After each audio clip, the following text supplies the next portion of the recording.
So we're here in Clovis, California. We just finished installing a Pelican whole house water filter and a salt-free softener. We put in a bypass loop. First thing we did is came in and got some 1¼ inch pipe down here. We sweated off the existing. We had an existing leak. It was not leaking but weeping on the hard side over there. So we took everything off, got a new fitting on there, and came up. And then we put in a bypass valve. So right here in the middle, that is for hard water, and then here we've got the two valves, one on each side. That opens it up to go through the filtration. So when this equipment is online, those valves will be pointing straight up, and this one will be off or pointing to the side. And then if you want to bypass that for servicing purposes, you can go ahead, open up the hard water right there, and it'll just loop straight over into it. Shut that valve off, and then you can work on your equipment, take this apart, do what you got to do. So this is all kit that came from Pelican. Homeowner ordered this. We provided the copper piping and the shut-off valves. He ordered a kit. Some of the stainless fittings you see back there came from Pelican. They didn't have a complete kit to get it installed, so we had to come up with some brass fittings on our own.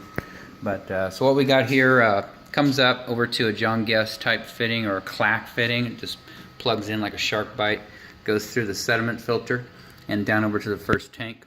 You can see that's the inlet side.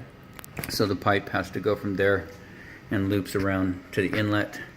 And then the outlet, you can see the outlet side, that loops over to the, and this is the whole house filter here, by the way.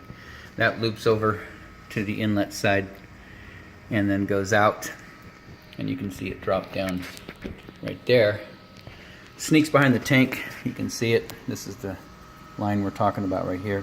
That sneaks down, and we just put a little brass nipple in between, and then down to a T and a hose bib. This is installed. The diagram shows you want to be able to sample your water pre disinfection, just to see what the the water is right there. It has a flow controller that goes through and up through the UV light and then back out, and then another bib here to sample the water after the UV light has been disinfected.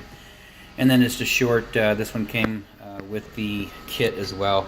It's just a clack fitting, or like a John Guest or a shark bite, little adapter, and this plugs on there and then comes up and ties into the house water supply and goes in. So this is all installed, it's plugged in, everything's looking good. Water's been on for a while, just through the whole house water filter and conditioner. We did it for the last, I don't know, about 3 days. Today we got the UV light set. It's all plugged in and running. Everything looks good. The only problem we're having right now is these, and we typically do with these plastic fittings. They give you these unions, and you put them on steel pipe, or brass, and so they're dripping. You can see they're dripping down there. You can't over tighten these, otherwise they split. So we're stuck with this one right here because that's part of the filter. So, and that one, we got that one tightened up and it's looking good, so we're going to leave that alone. This one over here, it's it's solid brass, and it's dripping. The only thing we can do is try and take this apart and drain it down and see if we can rewrap the tape and screw it back on there. But usually have trouble with stuff like that. I like to use PVC, but homeowner requested all copper and then brass. So we may end up taking that back apart and going to a Schedule 80 nipple and then a Schedule 80/90, and then go up and tie the brass back in right here, because the plastic seems to work better with these plastic fittings. So anyways, we'll take it apart, see if we get that to stop dripping. If not, we're going to put a bucket in there, unfortunately, until we can get some fittings to replace it. So that is it. This controller's mounted up there. Everything looks good. So back from here, you can see that's the entire system. And he's going to clean up this area. He's going to come in and demo the sink back and the tile on the wall, and he's going to hang some upper cabinets. He's going to get this garage in order, but he wanted to have this installed first to see what kind of space he has to work with. So anyways, that's the installation, And outside of that, we are done.